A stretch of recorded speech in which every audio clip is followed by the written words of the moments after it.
નમસ્કાર, શો ટાઈમમાં આપનું સ્વાગત છે. ભાવનગરમાં સિટી બસ સેવા શરૂ થવાની સાથોસાથ અકસ્માતના બનાવો પણ બની રહ્યા છે.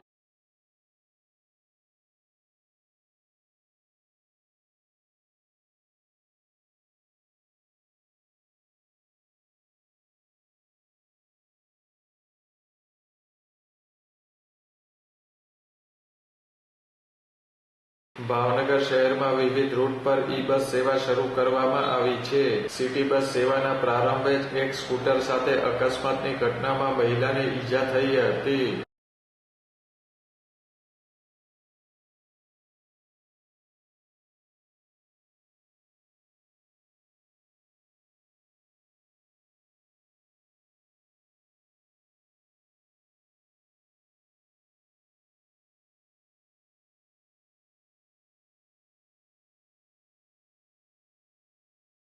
ગઈકાલે સાંજના સમયે શહેરના સંત કંવરરામ ચોક પાસે અકસ્માત થતા બસનો કાચ તૂટી ગયો હતો. આ ઉપરાંત ઘોઘાગેટ ચોક પાસે પણ સિટી બસ અને પોલીસની જીપ વચ્ચે અકસ્માતની ઘટના બની હતી.